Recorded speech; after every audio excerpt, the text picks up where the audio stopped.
आप सबको बहुत बहुत बधाई, शुभकामना। मंच में उपस्थित स्वास्थ्य मंत्री आदरणीय महाराज टी.एस. सिंहदेव जी, महिला बाल विकास मंत्री आदरणीय अनिला भेड़िया जी,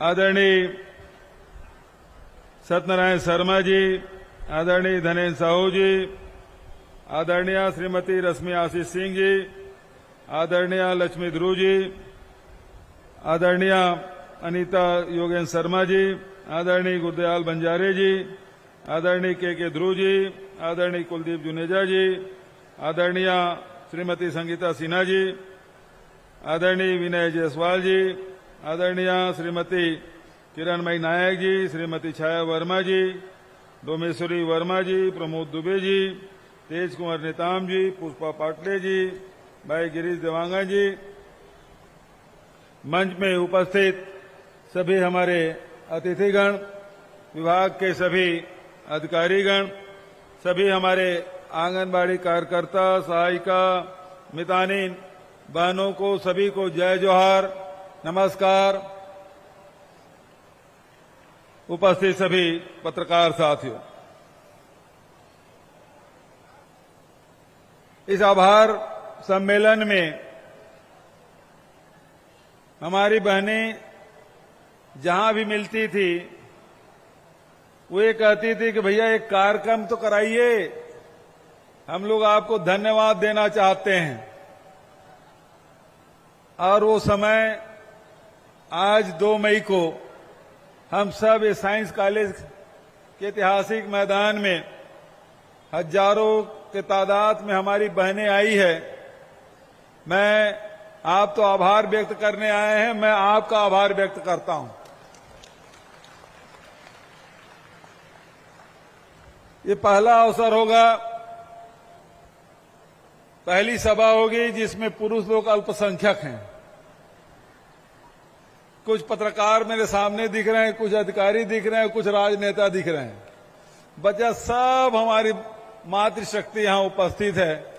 हम लोग तो 1% में भी नहीं आएंगे लगता है, इतनी अधिक संख्या में आप आई हैं। और जिन शब्दों के साथ हमारे द्रवेश नंदिनी जी, आंगनबाड़ी कार्यकर्ता सुश्री साधना देवांगन जी और आंगनबाड़ी सहायिका आदरणीय नंदिनी यादव जी, मितानिन बहन प्रेम ज्योति बघेल और लक्ष्मी साहू जी ने आप सब की ओर से मंच में जो बात उन्होंने कही है वो दिल को छू जाने वाली बात है। आपने बिना कोई संकोच के, बिना कोई झिझक के जिन परिस्थितियों में काम करती हैं, आपके घर के जो स्थिति है, आर्थिक स्थिति है और किस प्रकार से आप परिवार चलाती हैं, उसके बारे में आपने इस मंच के माध्यम से, जिन शब्दों के माध्यम से अपनी भावनाएं व्यक्त की है, मैं आप सबका अभिनंदन करता हूं। बोलने के लिए तो कुछ बहनें ही आई थी, लेकिन वो भावनाएं आप सब की थी। और जो आपने सरकार के प्रति जो आभार व्यक्त किया, ये दरअसल में आभार हम लोगों का नहीं है, बल्कि मैं तो आप सबको 2.25 करोड़ जनता की ओर से सभी मितानिन, कार्यकर्ता, सहायिका, सबके प्रति आभार व्यक्त करता हूं। क्योंकि जो आप लोग जो काम करते हैं वो काम नहीं है, बल्कि वो मानवता की सेवा है। और सेवा से बड़ा कोई धर्म नहीं। जिस कोरोना काल में डॉक्टर इलाज करने के लिए हिचक रहे थे, हॉस्पिटल में एडमिशन नहीं ले रहे थे, ऐसे समय में हमारे मितानिन, कार्यकर्ता, सहायिका जिस तत्परता से, सेवा भाव से जो आप लोगों ने काम किया है, उसका कोई दूसरा मिसाल नहीं हो सकता। और इसलिए 2.25 करोड़ जनता की ओर से मैं आपका आभार व्यक्त करता हूं। अभी कोरोना काल की जब बात चली, पहले लहर में तो लॉकडाउन था, दूसरा जब लहर आया तो छत्तीसगढ़ जबरदस्त रूप से इसे प्रभावित हुआ। सारे हॉस्पिटल, सरकारी अस्पताल, प्राइवेट हॉस्पिटल सब फुल हो गया था। उसके बाद जितने भी हमारे आसपास के, रायपुर है तो रायपुर के आसपास अभनपुर है, आरंग है, बिरगांव है, मंदिर रसौद है, धरसीवा है, तो ऐसे जगहों में बेड लगा के, ऑक्सीजन लगा के वहां अस्पताल हम लोगों ने शुरू की, जांच हमने शुरू की और इलाज शुरू किया। उसके बावजूद भी जब नियंत्रण नहीं हो रहा था तो पूरे देश में अकेला छत्तीसगढ़ है जो हमारी सरकार ने निर्णय लिया कि जितने मितानिन बहनें हैं, आंगनबाड़ी कार्यकर्ता है, सहायिका है, सबके हाथ में कोरोना किट पहुंचा दो। सर्दी खांसी हो, जांच करेंगे, रिपोर्ट जब तक के आएगा तब आएगा, लेकिन उसके पहले कोरोना किट हर मितानिन के पर्स में 5 पैकेट हमने रख दिया था। जो भी जिसको सर्दी खांसी है उस पैकेट को दे दीजिए और देखिए कि 8 दिन के भीतर में ऐसा कोरोना कंट्रोल हुआ जिसके कोई दूसरा उदाहरण और देखने को नहीं मिलता, जो छत्तीसगढ़ में यहां के हमारी बहनों ने कर दिखाया। उस समय भी कोरोना काल में ऐसा कोई वर्ग नहीं है जिससे मैंने बात न की हो। उसमें आंगनबाड़ी कार्यकर्ता है, सहायिका है, मितानिन है, पटवारी है, कोटवार है, पुलिस वाले हैं, व्यापारी हैं, पत्रकार हैं, डॉक्टर हैं, सबसे मैंने बात की थी। और आप लोगों ने जिस साहस के साथ, जिस धैर्य के साथ जो आपने काम किया है उसकी मैं भूरी भूरी प्रशंसा करता हूं, आप सबको बधाई देता हूं। इसीलिए मैंने कहा आपका काम नहीं है, मानवता की सेवा है। इस अवसर पर आंगनबाड़ी कार्यकर्ता, सहायिका बहनें कुपोषण के खिलाफ लड़ाई लड़ रही हैं। छत्तीसगढ़ में जहां 40% लोग गरीबी रेखा के नीचे जीवन यापन करते हैं, वहीं कुपोषण का दर भी हमारा बहुत अधिक है। 37% से अधिक कुपोषित बच्चे हमारे छत्तीसगढ़ में जब हम लोग सरकार में आए थे। आज हमारे बहनों ने जो लड़ाई लड़ी, अब वो 37% से घट के 31% हो गया। इसे और कम करना है, इसके लिए आपको और मेहनत करनी होगी। जो राष्ट्रीय औसत है उससे भी हमारा कम होना चाहिए। इसलिए मैं आप सबको इसके लिए आह्वान करता हूं।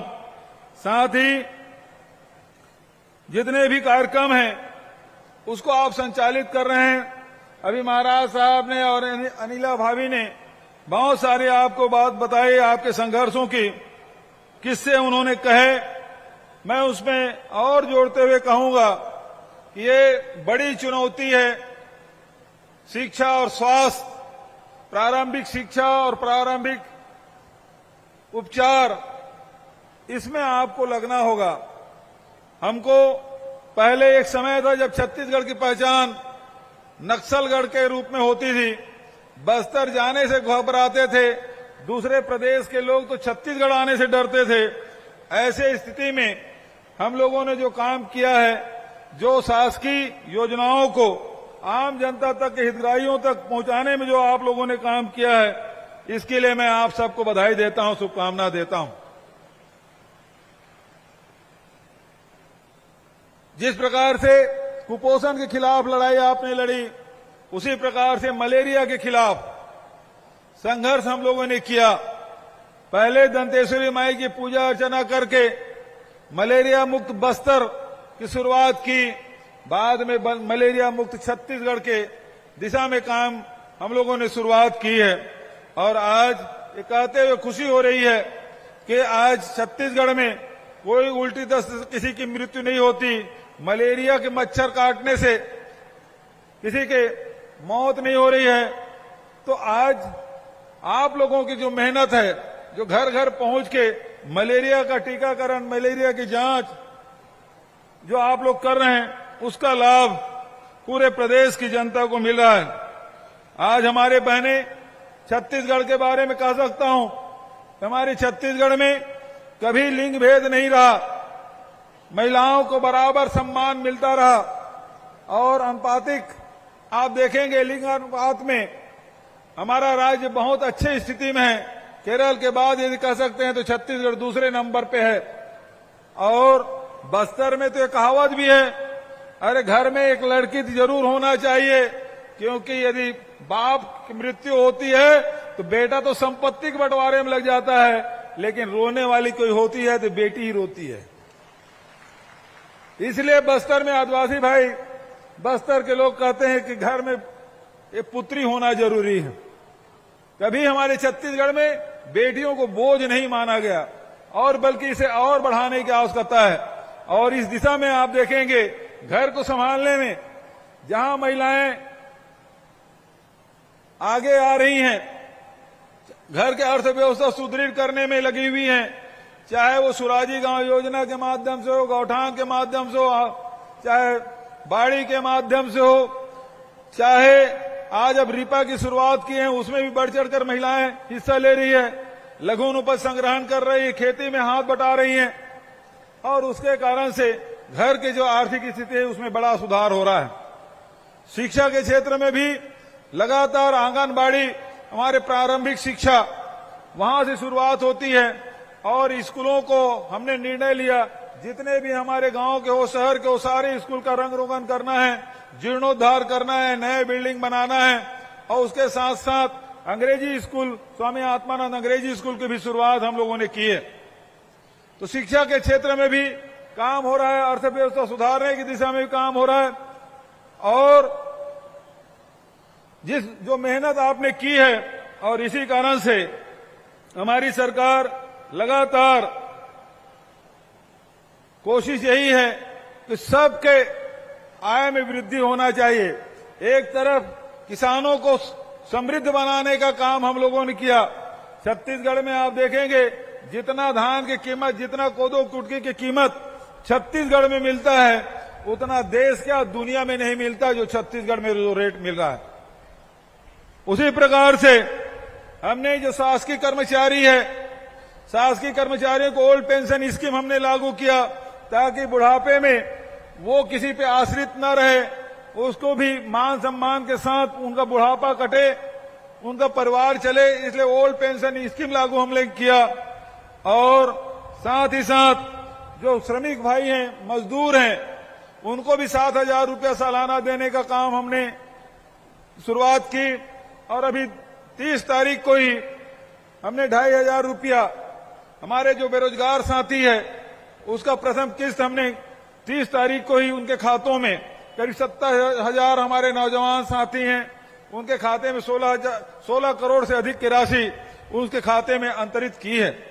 कल मई दिवस था, श्रम दिवस था और कल भी हम लोगों ने इसी पंडाल में जितनी संख्या में आप आए हैं उसी प्रकार से हमारे श्रमिक भाई आए थे, उनके भी सुख सुविधा के लिए हमने बड़े फैसले किए। तो हमारे मजदूर भी प्रसन्न रहे, हमारे शासकीय कर्मचारी अधिकारी भी प्रसन्न रहे, हमारे किसान अन्नदाता प्रसन्न रहे और जो स्वास्थ्य और शिक्षा के क्षेत्र में हमारी बहनें जो काम कर रही हैं उसके सम्मान में भी हम लोगों ने कोई कसर नहीं छोड़ा। और आप सबके हितों को ध्यान में रखते हुए आंगनबाड़ी कार्यकर्ता जो पहले 5,000 रुपये पाते थे उसे 1,500 रुपये पहले वृद्धि की, अब जाके उसको 10,000 रुपया प्रति महीना मानदेय देने का फैसला किया है। उसी प्रकार से मिनी आंगनबाड़ी कार्यकर्ता है उसका 4500 बढ़ा के 7,500 रुपया बढ़ाने का फैसला किया बजट में। आंगनबाड़ी सहायिकाओं को 3250 मिलता था, अब उसे बढ़ा के 5,000 रुपया। और उसके साथ साथ जो हमारी मितानिन बहनें हैं, जितने और भी बहुत सारे जो काम करते हैं जिसके विस्तार के बारे में विस्तार से महाराज साहब ने आपको बता दिया। फिक्स पेमेंट हर महीने मिले, जैसे कि हमारी मितानिन बहनें अपनी अनुभव साझा कर रहे थे, हम लोग जो काम करते हैं उसके एवज में जो पैसा मिलता है कभी कभी 3 महीने 4 महीने मिलता है तो परिवार को चलाने में बड़ी कठिनाई होती है। इस बात को ध्यान में रखते हुए हमारी सरकार ने बजट में 2,200 रुपया हर महीने मानदेय देने का फैसला किया है। इसी प्रकार से हमारी सरकार ने जब हमारे जो कार्यकर्ता जब सेवानिवृत्त होंगी तो उनको 50,000 रुपया और सहायिकाओं को सेवानिवृत्ति के समय 25,000 रुपया देने का निर्णय लिया है। आज पूरे प्रदेश में 51,849 आंगनबाड़ी केंद्र और मिनी आंगनबाड़ी केंद्र संचालित हैं और 23-24 में शहरी क्षेत्रों में 100 आंगनबाड़ी निर्माण का प्रस्ताव है। बहुत सारी बातें और हैं। कन्या विवाह योजना के बारे में भाभी ने बता दिया, ऋण माफी के बारे में भी बताया। इसके साथ साथ